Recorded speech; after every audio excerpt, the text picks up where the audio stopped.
moi j'avais quelque chose une pensée enfin, je peux poser une question, frère? Bien sûr. Donc toute la semaine, j'avais une pensée dont j'arrivais pas à trouver la réponse. Avec toutes les dérives qu'on voit et qu'on entend, notamment les prêtres pédophiles qui détruisent la vie des enfants, des femmes aussi, qui violent. Et les fausses résurrections préparées, programmées. Et quand on entend les gens en parler, enfin ceux qui ne connaissent pas le Seigneur, et du coup je me disais, est-ce qu'on aura encore le courage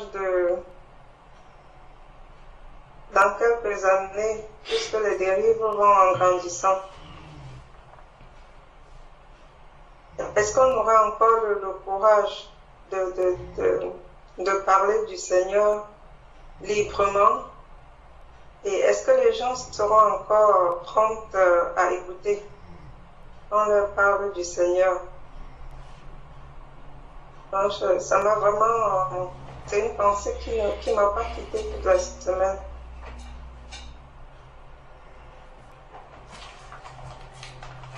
Donc voilà, je ne sais pas si vous pouvez un peu... Vous pouvez répéter, s'il te plaît, j'ai pas très bien compris la question. En fait, c'est pas une question, c'est une pensée qui a envahi mon esprit toute la semaine, en fait. Question. C'est cette pensée-ci. Avec toutes les dérives qu'on voit, les prêtres pédophiles qui violent aussi, les prêtres pédophiles, les prêtres violeurs, et les fausses résurrections, toutes ces prêches, enfin toutes ces personnes qui parlent de Jésus dans le but d'avoir de l'argent aussi, et ça se répand et ça va en grandissant. Et la question qui me passait qui me hantait l'esprit, c'était est-ce qu'on pourra toujours arriver à parler de Jésus aisément comme on le fait aujourd'hui, quoi? Et est-ce que les gens seront prêts à nous écouter, à prêter l'oreille? Alors, si je peux répondre, en tout cas apporter des éléments de réponse dans la parole du Seigneur, si on prend dans Matthieu chapitre 24, Matthieu chapitre 24, verset 12.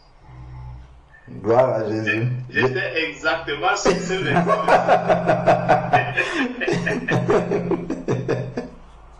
Gloire au Seigneur. Gloire à Dieu, gloire à Dieu. Donc, je vais avancer tout doucement et puis je vais laisser le frère développer. Donc, je vais juste lire le texte.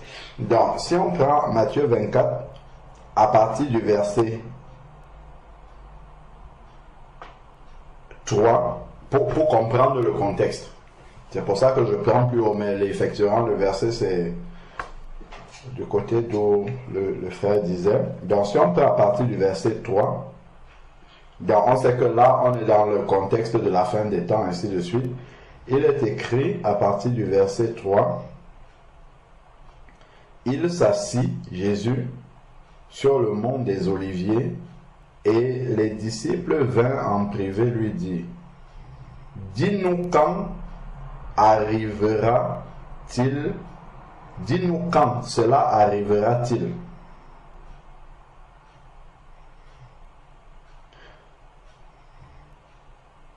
Et quel sera le signe de ton avènement et de la fin du monde?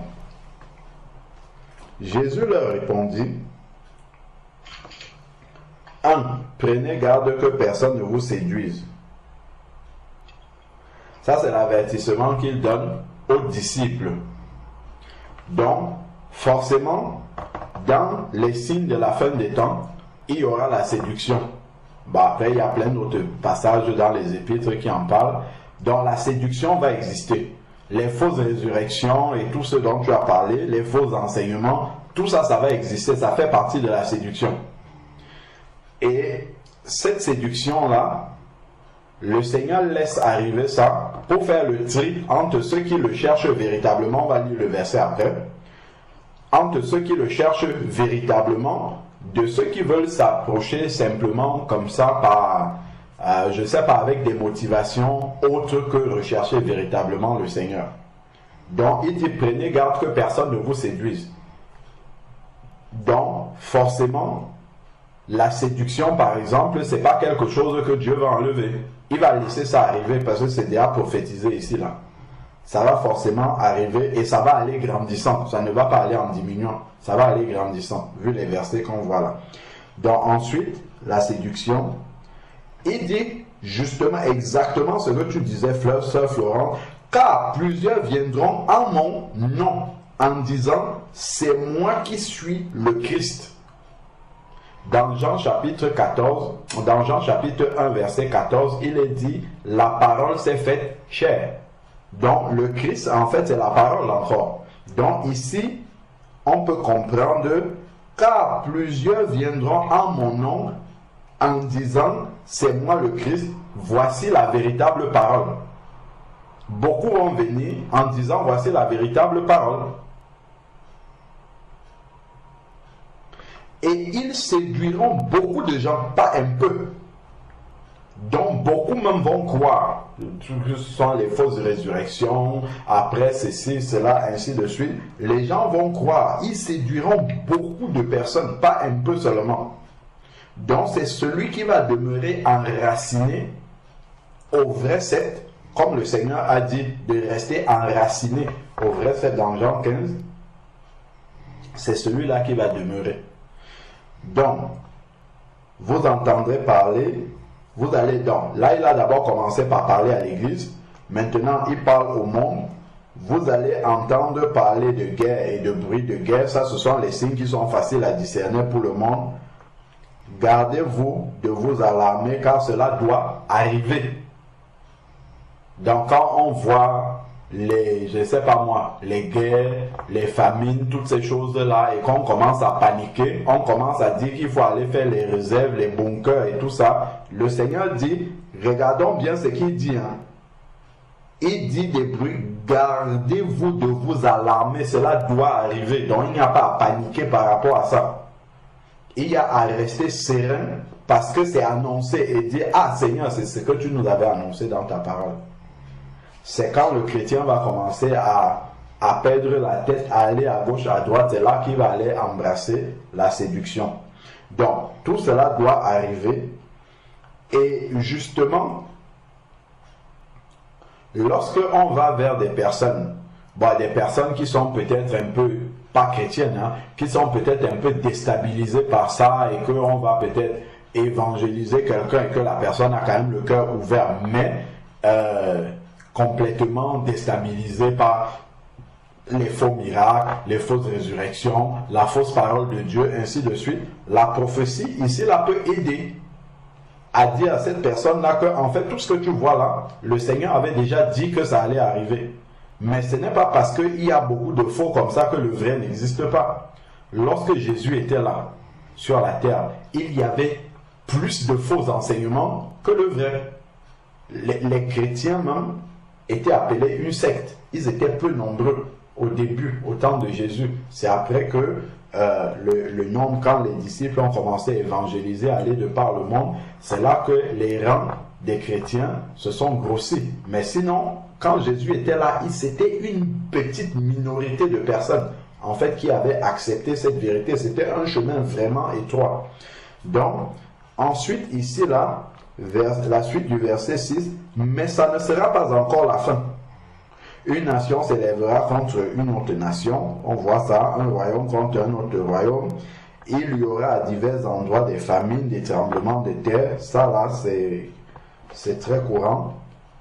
tout cela ne sera que le commencement des douleurs. Ça sera le début des douleurs. Verset 9.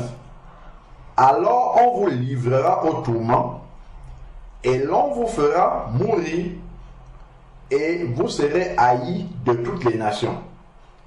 On sait bien qu'il y a une partie qui est de la grande tribulation, mais plus on va avancer dans la fin des temps, plus justement témoigner le nom de Jésus va être de plus en plus difficile, parce que ça soit les fausses paroles, tout ce que tu as cité, fausses paroles de Dieu, faux miracles, tout ça ne peut prospérer que parce que l'iniquité, d'ailleurs il va le dire après, grandit dans le monde, dans les œuvres des ténèbres, parce que l'Antichrist est en train de est proche de se manifester. Les œuvres des ténèbres vont aller grandissant. Et ça, c'est pas quelque chose qui peut, d'ailleurs, gardons un doigt dessus, 1 Thessaloniciens. Donc, 2 Thessaloniciens chapitre 2 parle de ça aussi. 2 Thessaloniciens chapitre 2. Après, on va revenir dans Matthieu 24. 2 Thessaloniciens chapitre 2 à partir du verset 9. 2 Thessaloniciens 2 à partir du verset 9, il dit: l'avènement de l'impie, donc l'arrivée de l'homme impie, se produira par la puissance de Satan. Donc les faux miracles, fausses résurrections, faux enseignements, tout ça c'est la manifestation de la puissance de Satan. L'avènement de l'impie se produira par la puissance de Satan, avec toutes sortes de miracles. C'est ici que ça s'inscrit. Donc il y aura des miracles mensongers, parce que Satan fait aussi des miracles. Il y aura des miracles, mais qui ne viennent pas de Dieu, en fait. Des signes et des prodiges mensongers.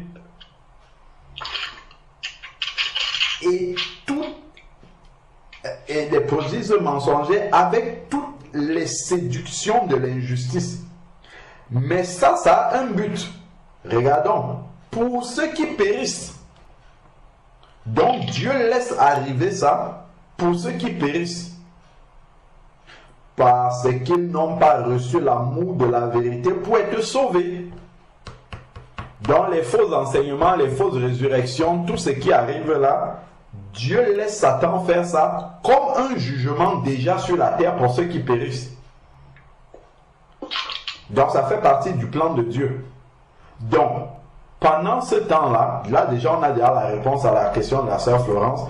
Pendant le temps que nous vivons là, pendant le temps que nous allons vivre ces temps difficiles où la parole, la véritable parole sera noyée au milieu de tous ces faux miracles là et tout ça, ceux qui ne périssent pas vont recevoir cette parole-là.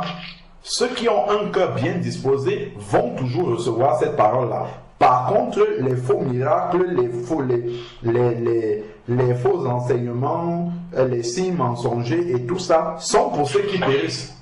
Donc il y a d'autres personnes qui vont embrasser ça, mais c'est parce que elles n'ont pas reçu l'amour de la vérité pour être sauvées. Donc elles n'ont pas aimé la vérité, elles n'ont pas recherché la vérité pour être sauvées. Le salut, il est disponible pour tout le monde, mais il faut le désirer quand même. Et le Seigneur veut vraiment que l'on manifeste cette foi-là et que l'on désire ce salut. C'est vrai que parfois nous pouvons avoir, comment dire, une compassion pour les âmes qui n'est pas la compassion que Jésus lui avait. Et ça peut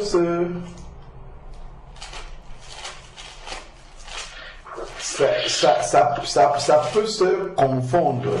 En fait, cette compassion-là peut se confondre avec le véritable amour de Dieu, alors que en fait, ce sont des sentiments charnels que nous avons. Mais ce n'est pas le véritable amour de Dieu pour les âmes que nous manifestons. Je vais expliquer ça. Prenons dans Marc, ici, la chapitre 7. bah ça touche un peu le message que le frère Georges avait partagé sur les sentiments qui étaient en Christ. Si nous prenons Marc chapitre 7 verset 24 sur la femme cananéenne, c'est un exemple juste pour illustrer ce que je suis en train de dire. Donc Jésus partit de là et s'en alla au territoire de Tyr. Il entra dans une maison. Il voulait que personne ne le sache. Mais il ne put rester caché, car une femme dont la fille avait un esprit impur entendit parler de lui et vint se jeter à ses pieds. Donc voilà une étrangère qui vient se jeter aux pieds de Jésus. D'ailleurs, on dit que cette femme était grecque, donc elle n'était même pas grecque d'origine syro-phénicienne, donc elle ne faisait pas partie du peuple d'Israël. Elle lui demandait de chasser le démon de sa fille. Normalement, si nous on voit un incroyant, donc un étranger, il ne faisait pas partie du peuple d'Israël, pour nous aujourd'hui, ça correspond à quelqu'un qui n'est pas dans la famille en Christ. Donc c'est un païen qui vient vers un chrétien pour lui demander de chasser un démon de son enfant. On va dire, mais voilà une âme à gagner à Christ. Donc il faut dorloter cette âme-là. Il faut vraiment la chouchouter et l'amener d'une manière bien charnelle comme ça pour qu'elle entre dans le royaume des cieux.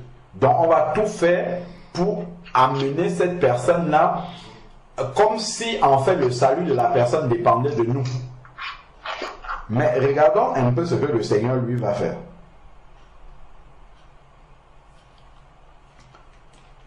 Elle lui demandait de chasser le démon de sa fille, verset 27. Jésus lui dit, laisse d'abord les enfants se rassasier, car il n'est pas bien de prendre le pain des enfants et de le jeter aux petits chiens. C'est qui les petits chiens ici? C'est ceux qui ne sont pas de la famille. Ça là, si quelqu'un est conduit à dire ça à un païen, je ne sais pas quel genre de manque d'amour, ici là, s'il y a des frères et sœurs qui sont à côté, qui entendent ça, on va dire. Mais ça, c'est une âme qui cherche le Seigneur. Hein? C'est à cette âme-là que Jésus parle comme ça. Mais il est en train d'éprouver sa foi.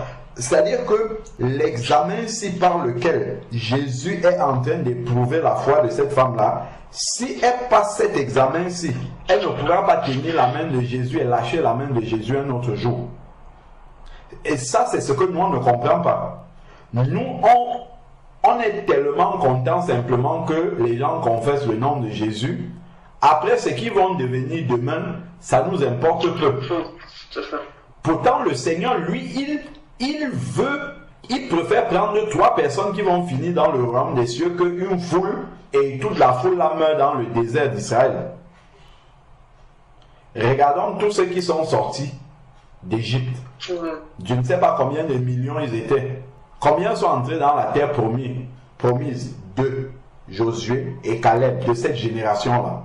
Sinon, tout le monde est parti. Personne n'est entré dans la terre promise. De toute une génération. Donc, l'examen, en fait, c'est dès le début que Jésus lui pose le test. Si tu traverses ce test-ci, c'est sûr que tu vas marcher jusqu'à la fin avec lui. Mais si déjà tu loupes ce test-ci, ce qui est clair, c'est que s'il avait abaissé le niveau, tu serais venu, mais dès la première difficulté, là, tu vas t'en aller. Et ça, c'est un aspect sur lequel nous n'avons pas de discernement. Nous, on voit seulement la minute là. Il faut qu'une âme accepte le Seigneur là. Et une fois qu'elle a confessé Jésus, après c'est bon. Mais sauf que dans la marche, si cette âme-là n'a pas les racines, elle va abandonner la marche. Donc Jésus, oui, Seigneur, voilà la femme qui répond maintenant. Oui, Seigneur, lui répondit-elle. Elle ne s'est pas énervée, elle n'a pas insulté Jésus. Mais les petits chiens, elle accepte sa condition de petit chien dont Jésus a parlé. Mais les petits chiens sous la table mangent les miettes des enfants. Donc je suis prêt à prendre même les miettes quand on a fini de servir Israël. ceux pour qui le Messie est venu d'abord, les miettes qui tombent là, moi je suis prêt à les prendre. Donc, elle manifeste une foi extraordinaire. Donc, elle passe le test. Elle passe l'examen de foi avec le Seigneur. Oui, Seigneur, lui répondit-elle. Bon, voilà, verset 29. Alors, il lui dit, à cause de cette parole de foi que cette femme-là vient de faire, du fait qu'elle se contente de manger les petites miettes, à cause de cette parole, là en fait elle a passé le test. Donc ça, à cause de cette parole, le démon est sorti de ta fille, elle a obtenu ce qu'elle voulait, et quand elle rentra à la maison, elle trouva que l'enfant était étendu sur le lit et que le démon était sorti. Donc on voit ici, il y a plusieurs exemples comme ça, le frère avait bien détaillé ça, où on voit la manière dont le Seigneur lui conduit les choses. Donc, si ici, c'était une âme qui n'avait pas reçu l'amour de la vérité, qui n'avait pas l'amour de la vérité pour être sauvée, comme on a vu dans 2 Thessaloniciens, elle aurait proprement insulté Jésus, ou bien simplement abandonné ce que le Seigneur lui disait, elle se serait retournée et partie de manière triste, un peu comme l'histoire du jeune homme riche, qui dit qu'il a fait tous les commandements depuis son bas âge. Le Seigneur dit, oui, ok, c'est bon, va maintenant, vends tes biens, donne aux pauvres, viens et suis-moi. Et là, il est reparti tout triste. Donc, il n'a pas persévéré, il n'a pas passé le test. Parce que Jésus savait déjà que, ok, même si je baisse le standard de l'évangile, pour lui permettre de venir à Christ et de penser que, en fait, les choses vont être faciles, simples comme ça, dès qu'il va venir, dès que je vais poser la première condition, il va regarder tous les biens matériels qu'il a, il va dire non, moi je ne peux pas suivre Christ, je m'en vais plutôt fructifier mon commerce et tout, et il va abandonner la marche avec Jésus-Christ. Donc Jésus lui a posé le test dès le début, et donc lui-même il s'est disqualifié pour ce test-là. Parce que si Jésus avait baissé le standard, il serait entré, mais il n'aurait pas persévéré, il n'aurait pas eu de racine. Donc, ça nous montre que ces miracles mensongers que Jésus laisse arriver là, l'avènement de l'impie se fera par des miracles ici mensongers, a un but. Il y a des personnes qui vont se disqualifier avec ça. Il est écrit dans Romains chapitre 3, verset 19, qu'à la fin, toute bouche sera fermée. Personne ne pourra contester avec le Seigneur.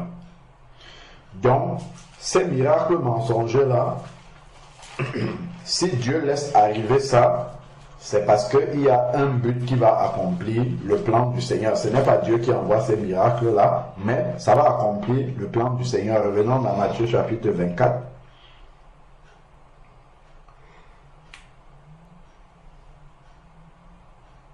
Au verset 9, on disait « Alors, on vous livrera au tourment et l'on vous fera mourir. » On sait que ces paroles-ci vont arriver au paroxysme lors de la grande tribulation. Mais déjà, plus on va avancer le mystère de l'iniquité, l'approche de la manifestation de l'homme impie va arriver avec beaucoup de difficultés pour témoigner l'évangile. Alors on vous livrera au tourment. Ça pourrait arriver. On ne sait pas jusqu'à quel point le Seigneur va laisser la manifestation de l'homme impie, comme on voit plus haut dans 2 Thessaloniciens, jusqu'à quel niveau le Seigneur va laisser avant d'enlever son église. Donc, il dit, tout cela ne sera que le commencement des douleurs, alors vous serez livrés au tourment, on vous fera mourir, vous serez haïs de toutes les nations à cause de mon nom. Donc, on voit que plus on va s'approcher de la fin, plus il sera difficile de témoigner le nom de Jésus-Christ. Et ce sera pour beaucoup une occasion de chute. Voilà encore un point que le Seigneur laisse. Certains qui n'ont pas de racines, à cause de cette difficulté à témoigner là, vont chuter. Et ça révélera simplement qu'ils n'avaient pas de racines, qu'ils n'étaient pas vraiment accrochés, enracinés au Seigneur. Parce que dès que les difficultés de témoigner vont arriver, il n'y aura plus personne. ils se trahiront, se haïront les uns les autres. On ne sait pas jusqu'à quel point ça va partir. Ensuite, maintenant, verset 11, plusieurs faux prophètes s'élèveront et séduiront beaucoup de gens. Ça là, ça a déjà commencé. Il y a l'évangile de la prospérité, tous les faux évangiles qu'il y a, ainsi de suite. Tout ça là, ça fait déjà partie de ça. Et ça va aller en grandissant en fait. Ça va aller jusqu'à ce qu'on ait vu l'abomination de la désolation. Ou dans le temple, où quelqu'un va venir carrément dire, moi je suis Dieu. D'ailleurs, ça existe même déjà. Je crois que vous avez dû entendre, j'entends de loin un peu comme ça, hein, des personnes, même en Afrique, au Bénin, là-bas, soit une dame ou Banamé ou je ne sais pas qui se déclare Dieu. C'est des choses qui vont être de plus en plus, comment dire, de plus en plus fréquentes et surtout plausibles. Parce qu'on dit les miracles mensongers, l'homme impie, l'avènement va se faire avec des miracles mensongers et ils séduiront. Parce que la séduction, ce n'est pas un mensonge grossier. La séduction, c'est un fin mensonge. Donc, c'est quelque chose qui ressemble beaucoup à la vérité, mais ça ne l'est pas. C'est dans les petits détails qu'on fait la différence entre ce qui est de la séduction et ce qui est la vérité. Ça, un enrobage de vérité, mais c'est en grattant. C'est celui qui a les racines en grattant qui va voir que non, en fait, ça, ce n'est pas la vérité. Donc, plusieurs faux prophètes s'élèveront et séduiront beaucoup de gens. C'est encore ce que le Seigneur dit déjà aujourd'hui là, dans le temps-ci. Et regardons un peu les milieux où il y a le plus de personnes qui disent qu'ils prient Dieu, qu'ils cherchent Dieu. Est-ce que ce ne sont pas les milieux où il y a le plus de personnes? Est-ce que ce n'est pas les milieux où il y a le plus de séduction aujourd'hui? Si, c'est bien ce qu'on voit. C'est dans ces milieux, parce que le diable, puisque c'est la masse qu'il veut, donc il va aller taper là où il y a beaucoup de personnes. Il sait que forcément au milieu là, il y en a beaucoup qui n'ont pas de racines. Donc, il va pouvoir séduire beaucoup de personnes. Donc, ils séduiront beaucoup de personnes. Ça fait partie des signes de la fin des temps. Et en raison, voilà le verset 12 dont parlait le frère, en raison du progrès de l'iniquité, l'amour du plus grand nombre se refroidira. Je ne vais pas commenter, je vais laisser le frère parler de ça.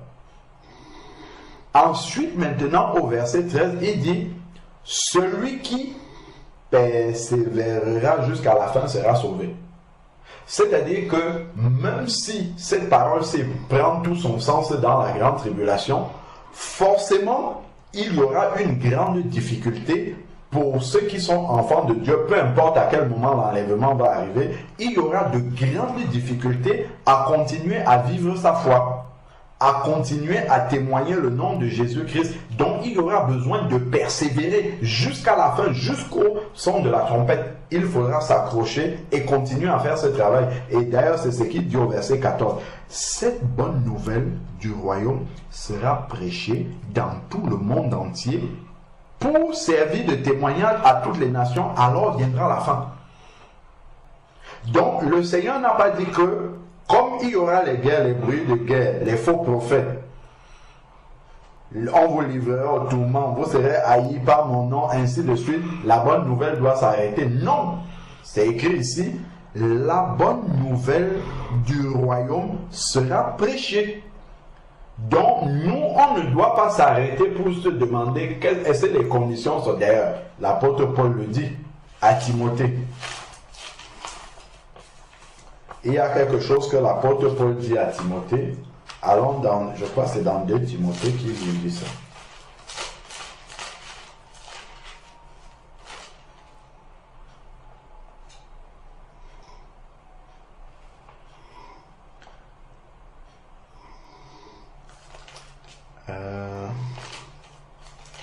Est-ce que c'est pas 2 Timothée 3, 1? 2 Timothée chapitre 3 verset 1. Alors, ouais, non, c'est 2 Timothée chapitre 4 verset 1 à 2. 2 Timothée chapitre 4 verset, on pourra même continuer jusqu'à 5. Ça va bien nous instruire encore sur les temps de la fin.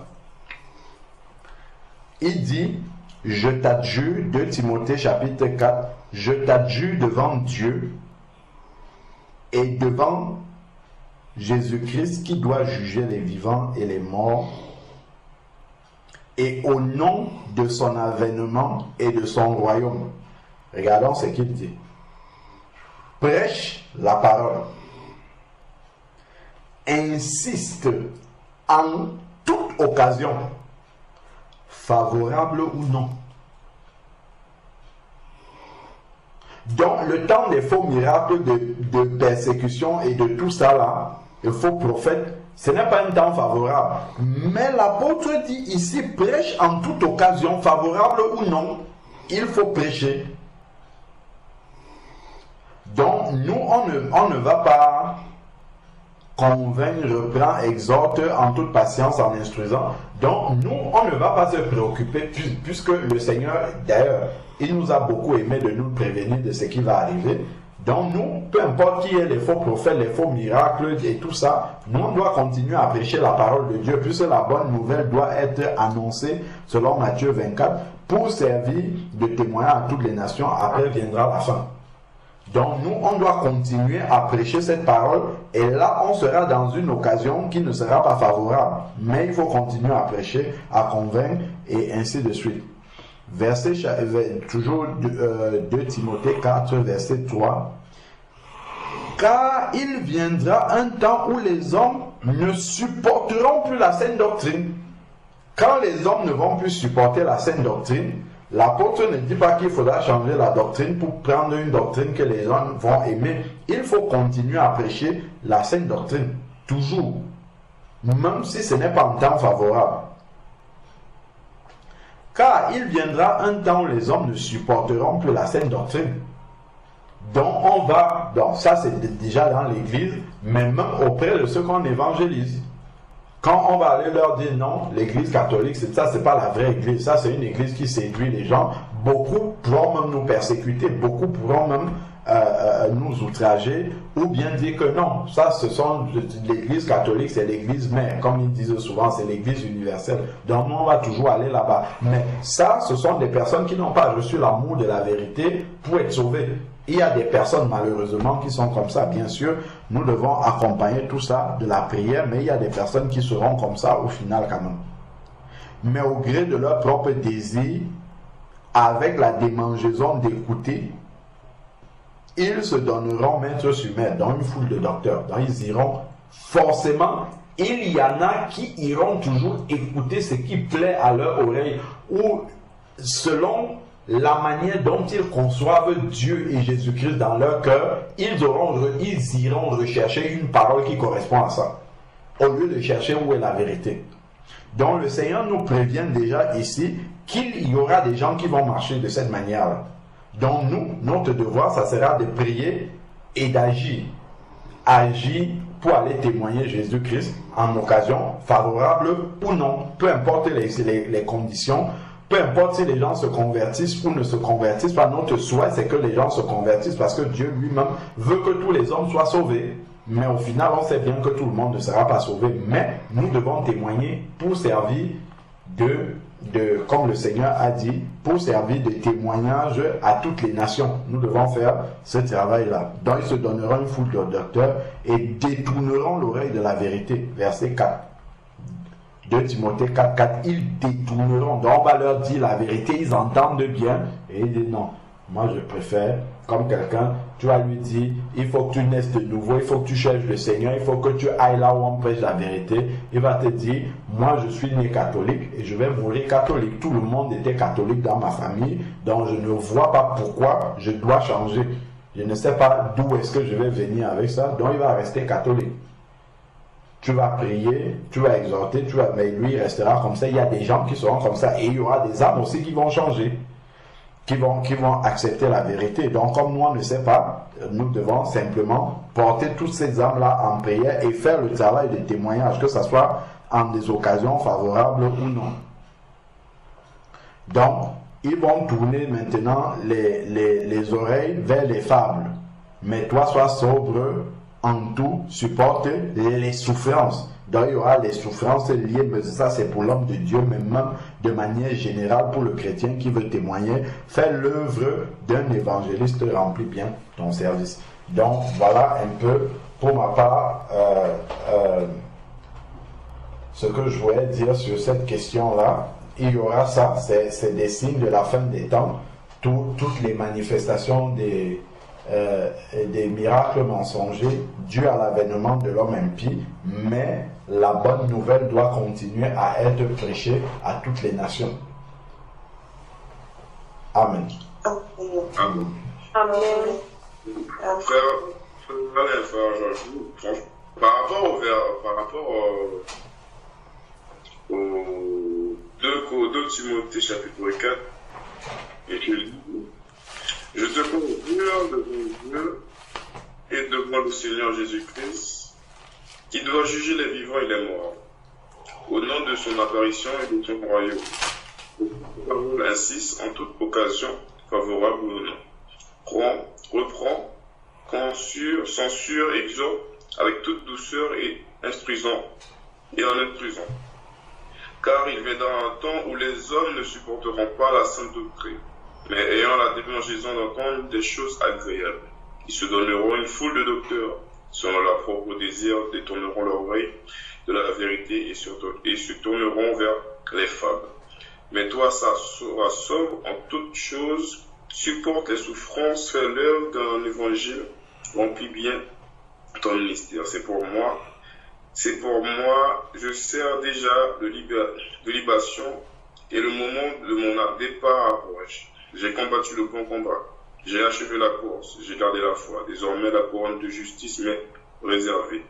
Le Seigneur, le juste juge, me la donnera dans ce jour-là, et non seulement à moi, mais encore à tous ceux qui auront aimé son avènement. Amen. Par rapport à ça, frère, en fait, il y a un passage, en fait, quand il dit, prêche la parole. En fait, déjà, c'est par rapport quand il dit ce passage-là, en fait, je dis que ça m'agresse un peu parce que je vois de nos jours, on n'a pas encore atteint ce stade-là, parce que quand il dit prêcher la parole, incessant toute occasion, favorable, même, je dirais même par exemple, lorsqu'on croise une personne dans la rue, une personne dans le train, même quand on croise un sans-abri, par n'importe quel moment. Je sais pas si vous me comprenez, en fait, c'est pour dire que vraiment, on n'a pas encore atteint ce but-là, hein, franchement, de vraiment envie de se porter, même quand on est pressé le matin pour aller, on se dit, bon, on est pressé pour aller en retard, on peut aller au travail, vraiment prendre le temps, la personne à côté de nous, sachant que nous-mêmes, on est déjà libre et cette personne-même, elle est encore en prison. On ne sait pas peut-être cette personne a passé une nuit affreuse ou elle aimerait entendre des choses agréables, une vérité qui peut lui sauver la vie, mais bon, c'est une réalité. Même moi-même, je prends le train et tout.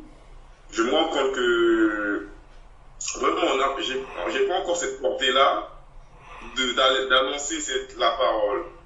Et c'est triste, en fait. Comment dire ça? Et il y a aussi un défaut, c'est que on le parle aux gens qu'on se sent, on va dire, à l'aise, on va dire qu'on a l'habitude de parler.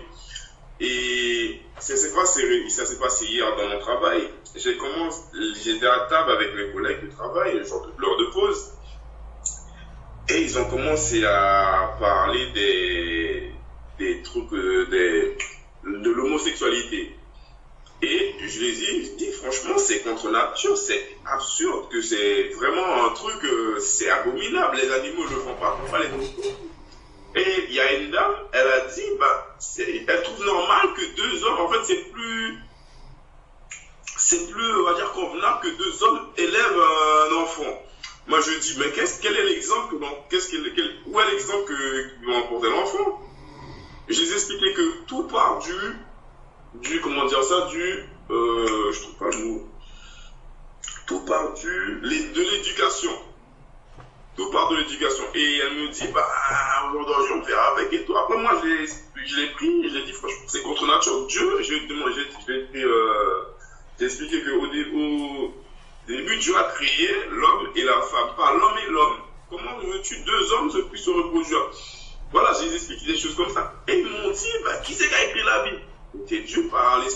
Dieu a envoyé ton esprit à l'homme et tout. Franchement, en fait, quand j'ai expliqué ces choses-là, encore, tu vois que pour eux, ils ont une sorte de voile sur le... Même nous, quand on était dans le monde, quand on nous expliquait ces passages-là, je n'arrivais pas à comprendre. Encore le passage, quand la dame dit mais les chiens ramassent les miettes qui sont sur la table. Moi, je pensais que la dame, en fait, elle donnait à manger seulement dans ce passage qu'on a lu tout à l'heure. Moi, au début, quand je le lisais, je pensais que le passage, c'était... Maintenant que je le comprenais, c'est que c'était la dame, au lieu qu'elle donne à manger à ses enfants, elle donne aux chiens. Et elle laisse ses enfants au repos. Et moi, j'ai compris dans ce passage, et que c'est au fur et à mesure, bien sûr, j'ai tout compris, en fait.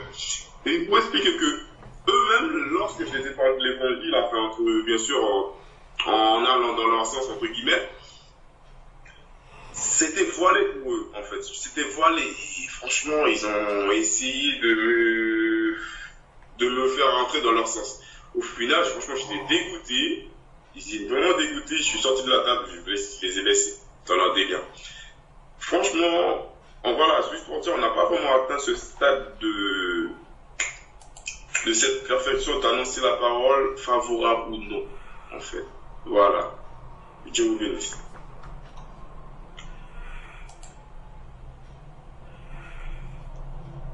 Amen.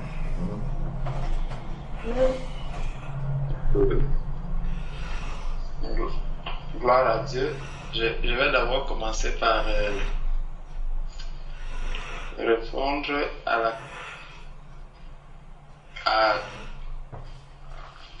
continuer dans la lancée que le frère a commencé.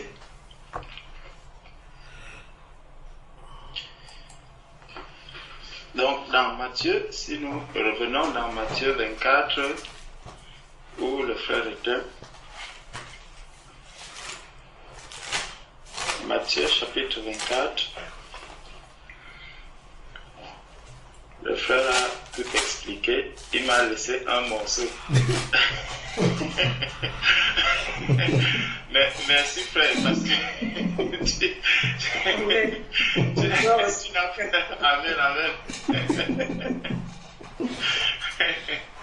Et partage. Tout à fait, et il m'a laissé un très bon morceau. Donc, à partir du verset 11, il dit: plusieurs faux prophètes s'élèveront et ils séduiront beaucoup de gens. Ils séduiront beaucoup de gens. Il dit au verset 12: et parce que l'iniquité se sera accrue. Donc, l'iniquité se sera accrue.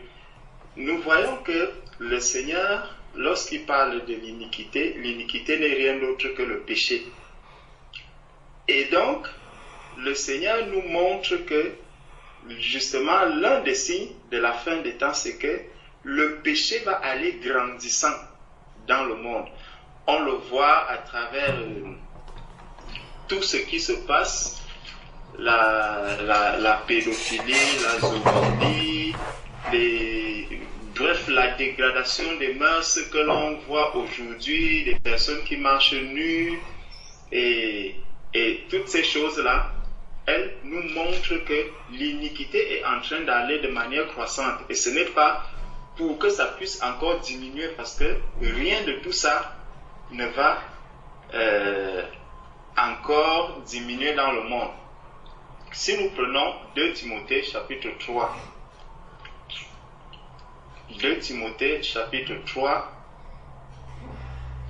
c'est l'apôtre Paul qui s'adresse à Timothée et il lui dit: sache que dans les derniers jours, il y aura des temps difficiles.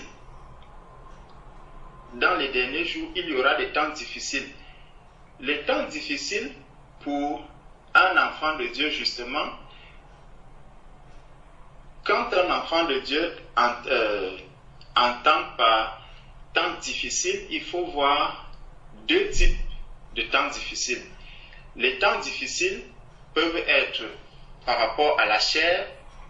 Les temps difficiles pour un enfant de Dieu peuvent aussi être par rapport à son salut, par rapport à la difficulté qui va arriver pour pouvoir marcher par l'esprit.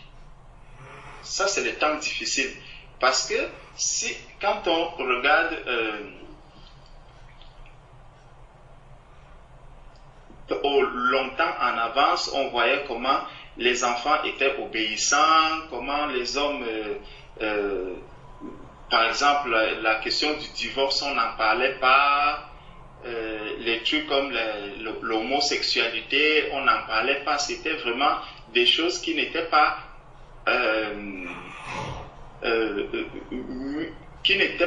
mises en avant comme ça, exposées comme cela est aujourd'hui.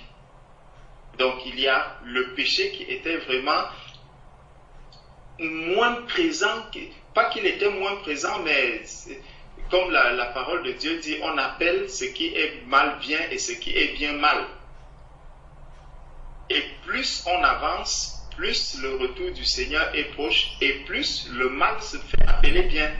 Et le bien n'est plus considéré comme bien. Lorsque quelqu'un va avoir une robe, par exemple, un vêtement qui est décent, on ne va pas le trouver à la mode. On va estimer que il s'habille comme une mamie. Si tu es un frère qui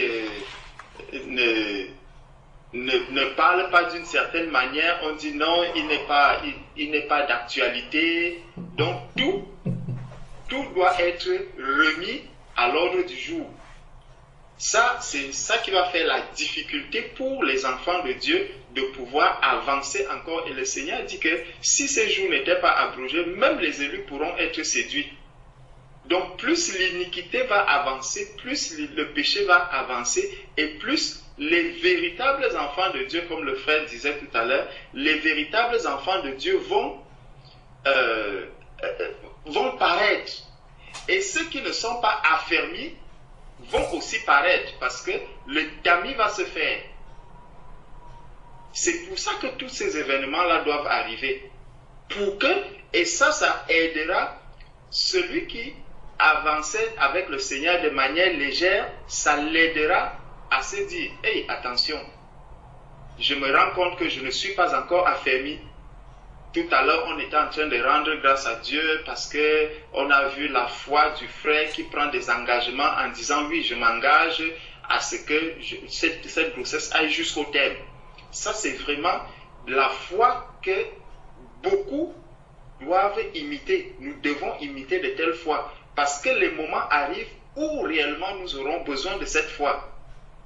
Le moment arrive où nous aurons besoin des témoignages comme ce que nous avons entendu aujourd'hui, pour que quand on me dira, bon, si tu vas à l'hôpital, il faut absolument qu'on te mette telle chose, et tu regardes ton corps, tu dis non, le Seigneur a dit, si je détruis mon corps, lui aussi, il me détruira. Donc, je préfère rester à la maison. Je vais maintenant prier pour que le Seigneur me guérisse. Et tout ça, c'est parce que l'iniquité va arriver, on va chercher à introduire des choses. Il y a beaucoup de choses qui vont se passer. Donc, le Seigneur dit, l'apôtre Paul dit ici à Timothée, dans 2 Timothée 3, dans 2 Timothée chapitre 3, que sache que dans les derniers jours, il y aura des temps difficiles. Donc, difficile déjà par rapport à la chair qui va souffrir, et difficile aussi pour les enfants de Dieu qui voudront marcher par l'esprit. La marche par l'esprit va être de plus en plus difficile dans les derniers temps. Car des hommes seront égoïstes, ça veut dire qu'ils ne penseront pas aux autres, amis de l'argent. Tout ce qui est en train d'être fait là, quand vous voyez des personnes qui font des faux miracles, vous voyez des personnes qui font des fausses résurrections, justement, il y a un monsieur qui avait fait soit une fausse résurrection et tout ça. Aujourd'hui, je lisais un peu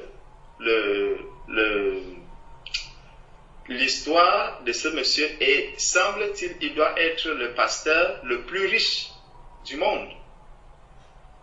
C'est quelqu'un qui est tellement riche.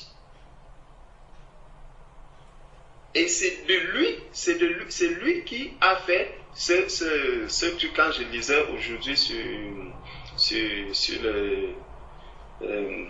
le net, je lisais un peu l'histoire de cette fausse résurrection, et on dit que c'est un monsieur tellement riche. Ça, c'est l'amour pour l'argent. Parce que plus tu vas faire ces miracles, plus les hommes vont voir et plus les hommes seront attirés vers toi. Les hommes diront, ah, il faut que j'aille chercher la guérison, il faut que j'aille chercher ceci. Même les enfants de Dieu peuvent être séduits par ces choses. Quand un enfant de Dieu voit comment il est en train de souffrir dans sa chair, il voit la maladie, il entend qu'il y a un pasteur là-bas ou un prêtre qui fait des grands miracles. Dès qu'il te pose la main, si tu souffrais du cancer, le cancer finit. Si tu étais aveugle, tu commences à voir. Si tu fais ceci, tu commences seulement à... Tout cela, tout ton corps est restauré. Tu te tournes vers cette personne, tu te fais imposer les mains. Malheureusement, au lieu que tu guérisses, tu deviens comme un animal. Tu commences à brouter les herbes. Au lieu que tu guérisses, tu commences plutôt à crier comme si tu étais un oiseau. Tout ça, c'est parce que on s'est tourné vers un objet ou quelque chose qui nous conduisait à la séduction. Amis de l'argent, fanfarons, hautains, blasphémateurs, parce que quand les gens font des choses comme ça au nom de Jésus-Christ, c'est du blasphème, c'est le nom de Jésus qu'on est en train de blasphémer. Et ça, l'apôtre Paul dit à Timothée que dans les temps de la fin, il y aura toutes ces choses qui vont arriver. Rebelles à leurs parents, ingrats, irréligieux, insensibles. Quand quelqu'un arrive, tu vois des personnes, tu demandes qu'on amène les boiteurs, on amène les handicapés et tout. Quelle honte! Est-ce que l'être humain n'a plus la sensibilité d'avoir même pitié de ces de ces boiteux, de ces paralytiques, quand tu déplaces tant de personnes pour leur donner un faux espoir? Regardez un peu l'état du cœur de cette personne. Tu dis, je vais guérir tous les paralytiques, je vais ouvrir les yeux de tous les aveugles, je vais faire ceci, je vais faire ceci, je vais faire ceci, je vais faire ceci.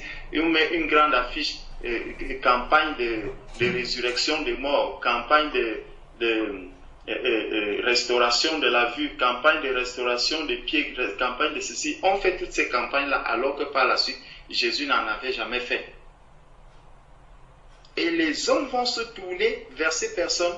Et ça, plus ça va avancer, parce que l'homme aujourd'hui sait que s'il doit chercher de l'argent à partir au travers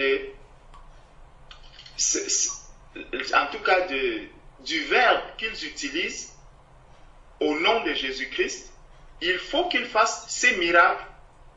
Et l'homme, puisque l'homme est avide de ces miracles, puisque l'homme cherche ce qui lui tape à l'œil, ce qui lui saute aux yeux, ce qui l'aide, ce qui touche sa chair, ses sens, les sens personnels. Il veut satisfaire ses sens personnels, il veut satisfaire sa chair. Et comme il veut satisfaire cette chair, alors il va se tourner vers ces personnes. Mais c'est utile et important pour que ceux qui sont debout prennent garde, pour que ceux qui sont affermis fassent attention. Le Seigneur même avait dit, lorsqu'on vous dira, il est là-bas, n'y allez pas. Lorsqu'on vous dira, il est ici, n'y allez pas. Les gens vont commencer à attirer, il y a Jésus ici, il y a Jésus ici, ici c'est la vérité, l'évangile éternel, il y a ceci, il y a ceci. Tout ça, ça va arriver. Et ça sera pour sélectionner, ça sera pour tamiser. Donc, il dit, traître, emporté, enflé d'orgueil, aimant le plaisir plus que Dieu. Voilà. Donc, c'est des gens qui aiment le plaisir plus que Dieu, ayant l'apparence de la piété, mais reniant ce qui en fait la force. Donc, ce qui va nous aider maintenant à faire cette distinction, justement, à connaître, à pouvoir discerner qu'est-ce qui est de Dieu et qu'est-ce qui n'est pas de Dieu. Ça sera la parole de Dieu.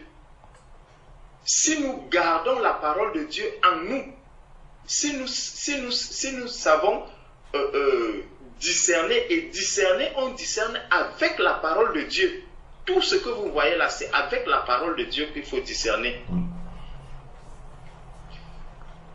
Prenons un peu Jacques chapitre 1. Jacques chapitre 1. Voilà, il est écrit, verset 21.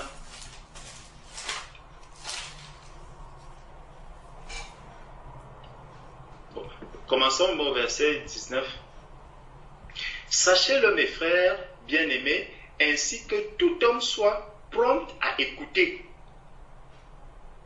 lent à parler, lent à se mettre en colère, car la colère de l'homme n'accomplit pas la justice de Dieu. Verset 21, c'est pourquoi, rejetant toute souillure, donc celui qui est un enfant de Dieu doit rejeter toute souillure et tout excès de malice. Recevez avec douceur la parole qui a été plantée en vous et qui peut sauver vos âmes. Donc, pour résister à cette séduction, pour tenir pendant ces moments difficiles, il faut que nous puissions recevoir la parole, donc la parole qui a été plantée en nous. Attendez. Il dit, c'est pourquoi, rejetant toute souillure et tout excès de malice, recevez avec douceur la parole qui a été plantée en vous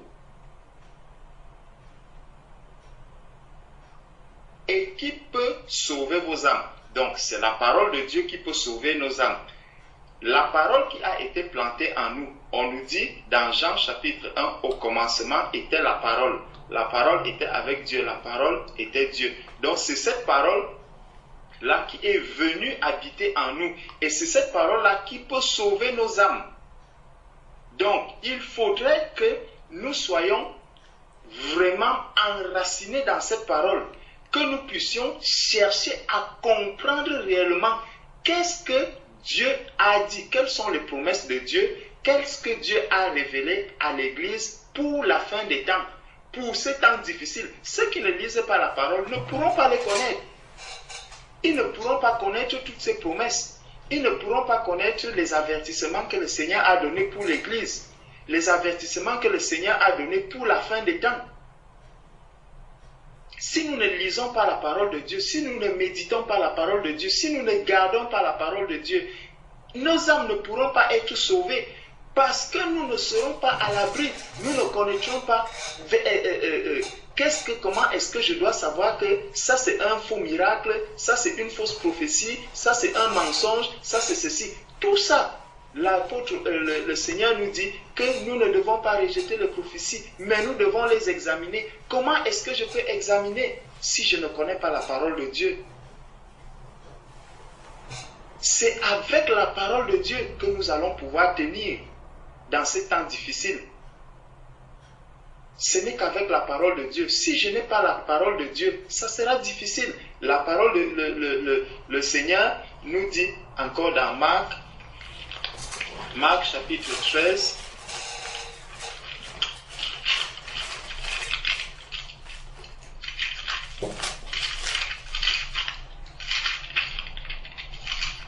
Marc chapitre 13.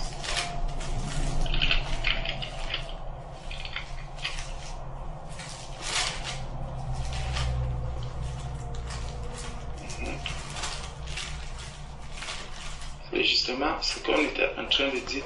Il dit, Marc chapitre 13, à partir du verset 19, « Car la détresse en ces jours sera telle qu'il n'y a point eu de semblable depuis le commencement du monde que Dieu a créé jusqu'à présent. » Donc, quand nous voyons de telles choses, tout ce qui se passe là, tout ce que tu es en train de décrire, ma sœur, ça nous rappelle que nous sommes vraiment à la fin des temps. Et ça va se multiplier. Regardez seulement comment est-ce que le nombre des religions, le nombre de religions, comment il s'est multiplié de manière rapide à un moment donné. Parce qu'avant, on connaissait juste quelques dénominations, certaines dénominations leaders, c'est elles qu'on connaissait. Mais à un moment donné, il y a eu un foisonnement des églises réveillées. Un foisonnement des églises réveillées. Et chacun y va à sa manière. Chacun avec son système, chacun avec son modèle, ceux qui utilisent des huiles, ceux qui vont verser de l'huile d'onction sur les têtes, ceux qui vont faire brouter les personnes, ceux qui vont, chacun va avec, ceux qui s'habillent avec les vêtements de la Bible, un vêtement entier fait de Bible, ceux qui vont s'habiller avec des vêtements rouges, ceux qui vont s'habiller avec des vêtements blancs, ceux qui vont faire ceci. Chacun utilise son modèle à lui. Et tout ça, le Seigneur nous a prévenus. Si nous ne connaissons pas la parole de Dieu, nous allons nous tourner vers ce système. Qu'est-ce que c'est beau de voir quelqu'un habillé avec la Bible, avec un vêtement blanc où il n'y a que les versets bibliques dessus. Mais est-ce que c'est un vêtement avec des versets bibliques qui fait de moi un enfant de Dieu? Est-ce que c'est ça qui me permet de savoir que j'ai la parole de Dieu en moi? Non, le Seigneur n'a pas dit sur toi. La parole de Dieu doit être en toi.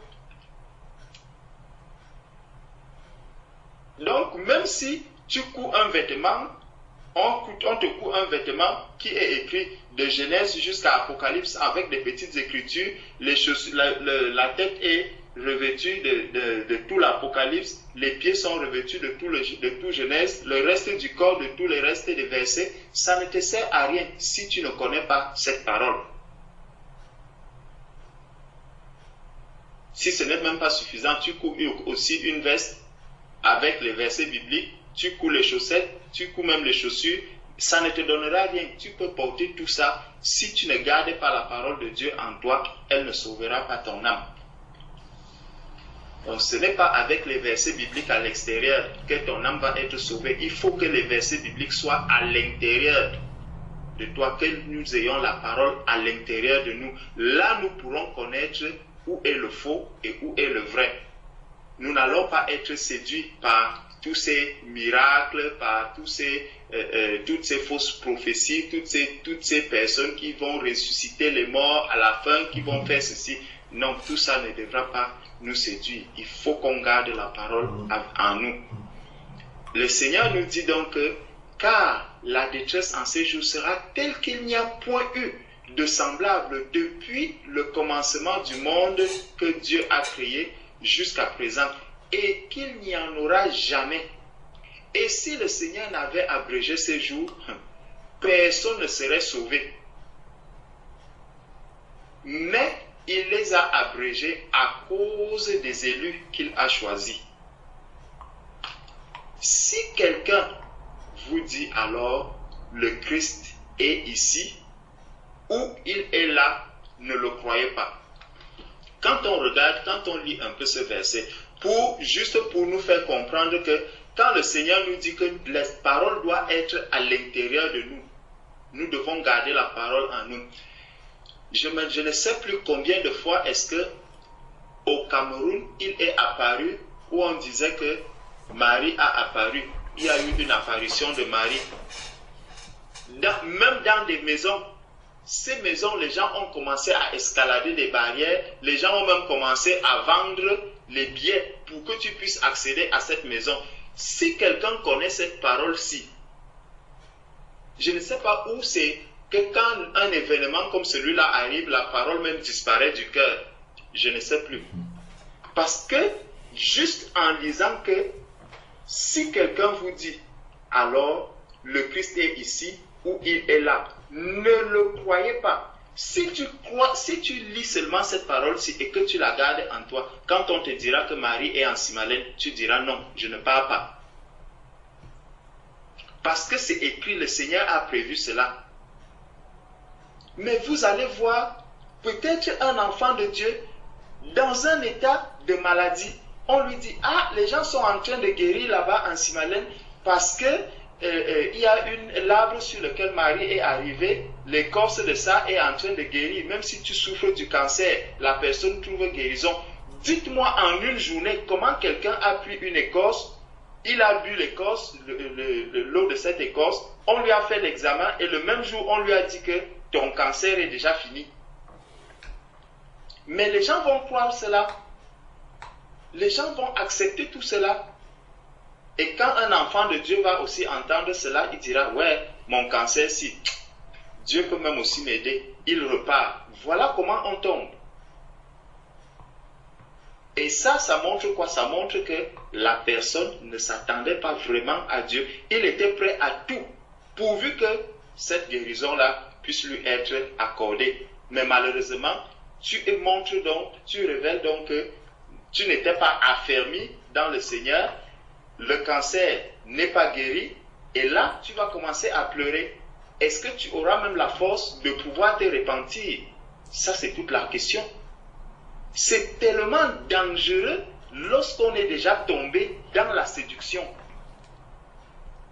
Quand on tombe dans la séduction, c'est très très dangereux. Et tout ça, c'est quoi? C'est l'iniquité, c'est le péché.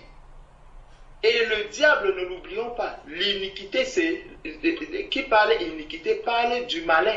Et le malin ne vient que pour égorger, pour tuer, pour détruire.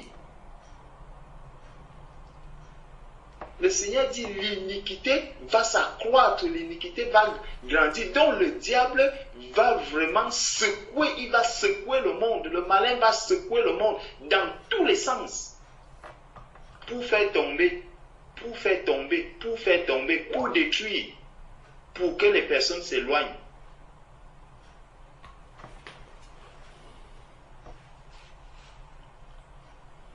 Donc, la séduction, les personnes vont commencer à séduire.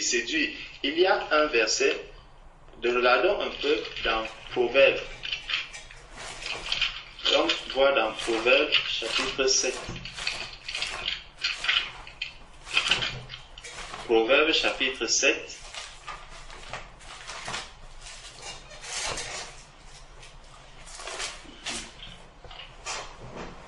Dans Proverbes, chapitre 7.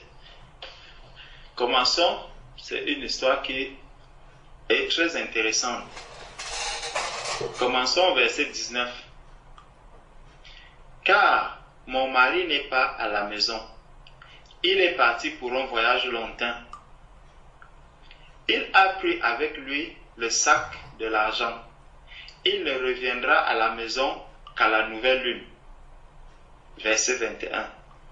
Elle le séduisit à force de paroles. À force de paroles, elle entraîna par ses lèvres doucereuses. Elle se mit tout à coup à le suivre. Il se mit tout à coup à la suivre comme le bœuf qui va à la boucherie, comme un fou qui lit pour le châtier. Vous voyez, avec la parole, c'est avec la parole que la séduction va être énorme. La séduction, on va séduire avec des paroles. Quand vous voyez un peu aujourd'hui le marketing, on fait le marketing, les techniques de marketing, elles se multiplient. Tout ça, c'est la séduction. Les gens apprennent la séduction dans le monde. On apprend à séduire dans le monde. Il y a des écoles de séduction. Des écoles de séduction, les gens vont à l'école pour apprendre à séduire. Et ça, c'est par le parler. Regardez un peu ces personnes qui font ces faux miracles, qui font ceci. C'est des personnes qui parlent très bien. Quand on va te présenter l'évangile de la prospérité, quand on va te présenter les huiles d'onction, on va te vendre une huile, on va te vendre même des bouteilles en te disant ça c'est le sang de Jésus-Christ qu'on est en train de te vendre. Quelqu'un va t'embellir ça avec des très belles paroles. Il va habiller ça avec des très belles paroles. Tout ça c'est du blasphème. Tout ça c'est du blasphème. C'est l'iniquité qui s'est accrue. Je ne sais pas si il y a 10 ans aujourd'hui ou 25 ans, quelqu'un pouvait imaginer que les hommes allaient vendre les bouteilles avec, je ne sais pas qu'est-ce qui est même rouge dedans, ou du sirop, et dire que c'est le sang de Jésus. Il y a 20 ans, je ne sais pas si les hommes pouvaient imaginer cela. Mais aujourd'hui, quelqu'un se présente là avec des bouteilles, il dit ça c'est le sang de Jésus, achetez. Et les hommes achètent. Et ils ne vendent pas ça à vil prix. C'est cher, ça coûte cher, énormément d'argent. Donc on te séduit par la parole et on habille bien cette parole et tu dépenses ton propre argent, donc tu achètes la mort.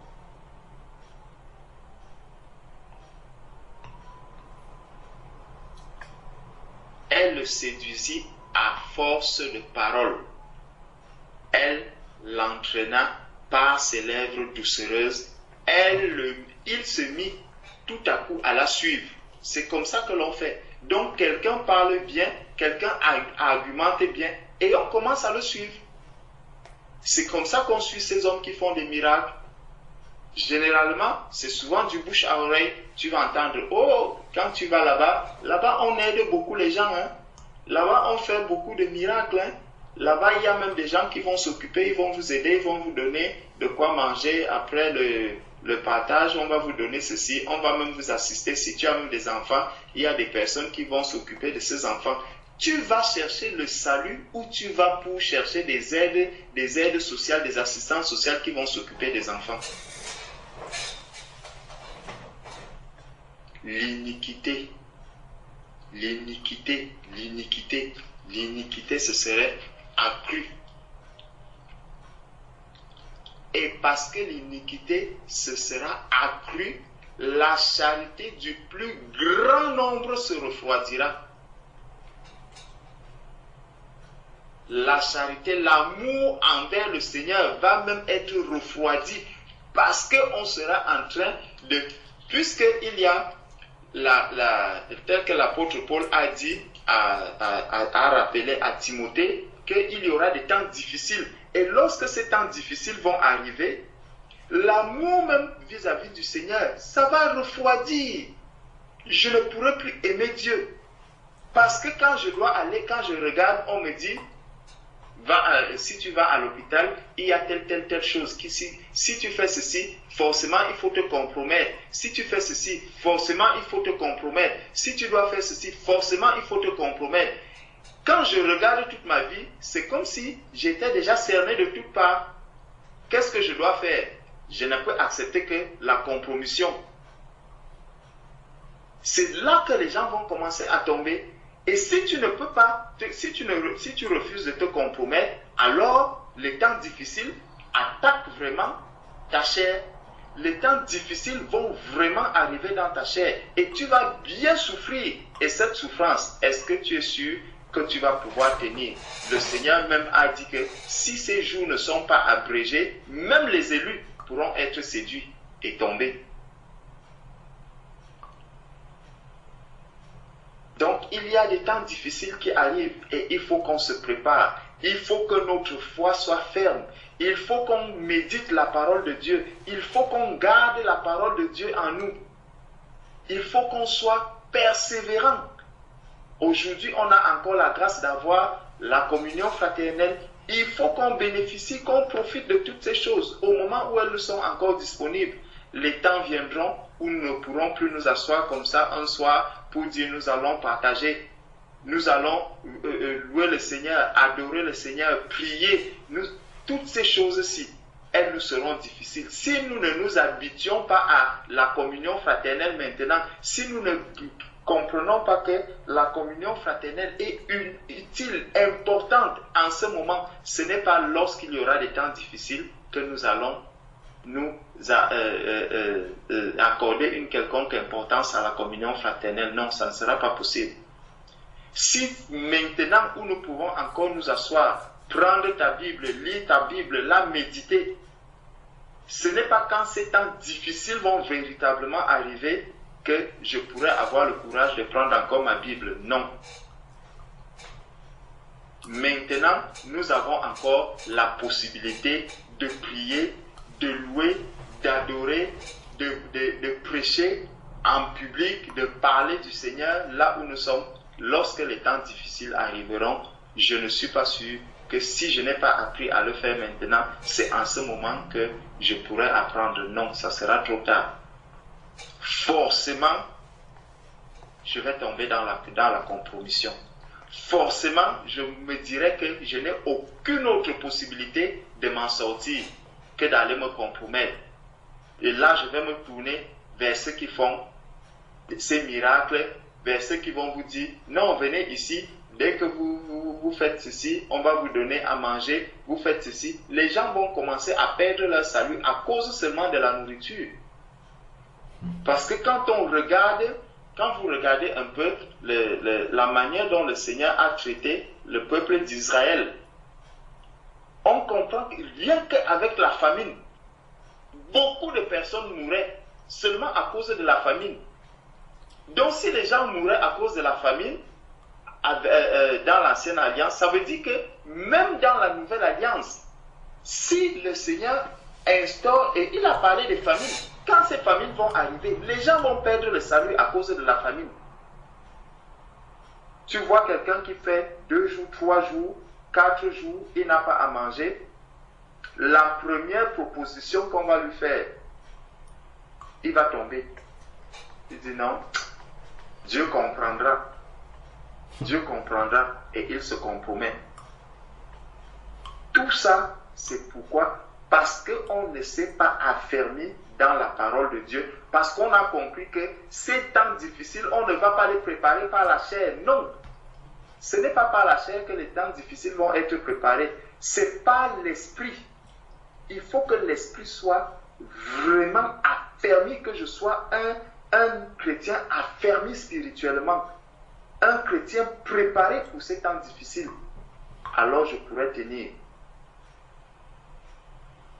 Aujourd'hui, on voit déjà des personnes qui vont courir parce qu'ils entendent que voilà, il y a tel qui est en train de faire telle chose là-bas, j'ai besoin d'obtenir telle ou telle chose, je vais courir voir telle personne. Non, le Seigneur a dit, le chemin est étroit et resserré. Et il dit, seuls les violents s'en emparent. Nous devons nous faire violence. Ces miracles ne doivent pas nous attirer. 1 Corinthiens chapitre 1 verset 23, le Seigneur nous dit,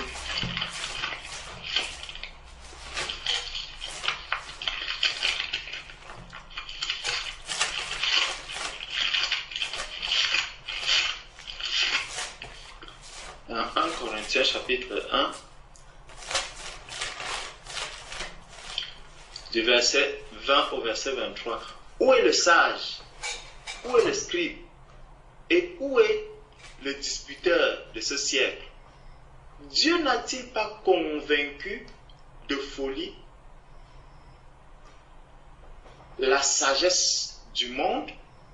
Donc Dieu a confondu la sagesse du monde. Il a confondu la sagesse du monde. Car, puisque le monde, avec sa sagesse, n'a point connu Dieu dans la sagesse de Dieu, il a plu à Dieu de sauver les croyants par la folie de la prédication. Les croyants sont sauvés par la prédication, par la parole de Dieu, par la vérité. C'est la vérité qui sauve, ce n'est pas les miracles qui sauvent.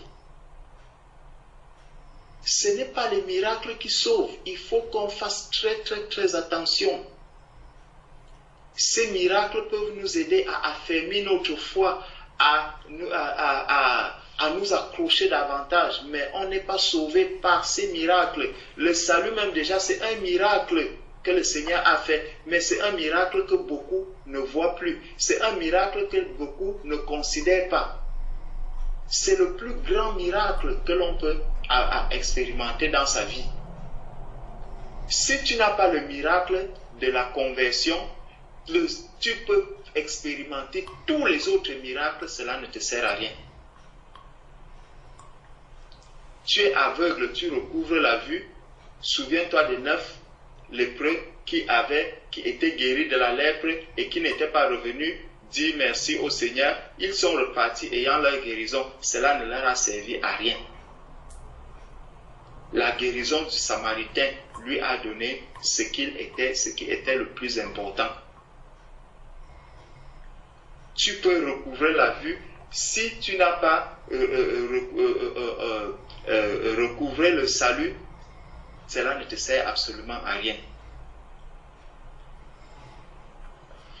Donc, au verset 21, il dit, car puisque le monde avec sa sagesse n'a point connu Dieu, dans la sagesse de Dieu, il a plu à Dieu de sauver les croyants par la folie de la prédication. Verset 22, les Juifs demandent des miracles.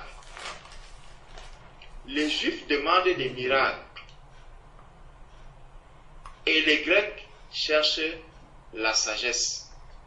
Verset 23, nous prêchons Christ crucifié. Scandale pour les Juifs et folie pour les païens. Nous prêchons Christ crucifié. Donc, c'est l'œuvre de la croix. Je dois aimer quand j'entends parler de la crucifixion de la chair. Je dois aimer. Ça, c'est ce que je dois rechercher. Au lieu de courir pour aller là où on fait des miracles, là où on ouvre les yeux des aveugles, là où on fait marcher les boiteux, pour combien de jours, je ne sais pas, là où on guérit telle ou telle maladie, pour combien de jours, je ne sais pas, il faut chercher là où on prêche la sanctification. Il faut chercher là où on prêche la crucifixion de la chair. Il faut chercher là où on prêche la sanctification. Rechercher la paix et la sanctification sans laquelle nul ne verra le Seigneur. Là, quand tu arrives à cet endroit, l'esprit est dans la joie. L'esprit n'est pas dans la joie parce que tu te retrouves dans un endroit où on va guérir 5000 malades, mais où les hommes vivent dans la prostitution, où les hommes vivent dans la fornication. Cet endroit ne peut pas réjouir l'Esprit de Dieu que tu as reçu. Ton esprit sera dans la joie lorsque, arrivant quelque part, j'entends comment on me dit persévérer dans l'amour, persévérer dans la sanctification, recherchez la sanctification, sanctifiez vos cœurs, purifiez vos pensées, sanctifiez-vous, car les temps sont mauvais. Demeurez dans la sanctification, de jour comme de nuit. Tu entends comment on crie la sanctification. On crie que renoncez à vous-même, renoncez à vous-même, renoncez au bien du monde, renoncez à tout ce qui est du monde, renoncez à la chair. Quand tu entends ce message, c'est un message qui fait mal à la chair, mais l'esprit se réjouit. C'est ça que nous devons rechercher. Rechercher là où on prêche Christ crucifié. Il nous dit, nous prêchons Christ crucifié. Scandale pour les Juifs et folie pour les païens. Mais puissance de Dieu et sagesse de Dieu pour ceux qui sont appelés tant Juifs que Grecs. Car la folie de Dieu est plus sage que les hommes et la faiblesse de Dieu est plus forte que les hommes. Donc, le Seigneur nous montre donc ici que dans Matthieu chapitre 24 au verset 12, et parce que l'iniquité se sera accrue, la charité du plus grand nombre se refroidira, mais celui qui persévérera jusqu'à la fin sera sauvé. Nous devons savoir que Jésus-Christ est avec nous. Il a dit, je suis avec vous jusqu'à la fin des temps. Je suis avec vous jusqu'à la fin des temps. Il est en nous, il habite en nous. Gardons vraiment le bon dépôt que nous avons reçu. Ce dépôt, nous devons le garder. C'est ce dépôt qui nous aidera à aller jusqu'à la fin, à arriver jusqu'au bout. Donc, voilà ce que je pouvais compléter ou apporter par rapport à ce qui a été dit par le frère. Amen. Amen.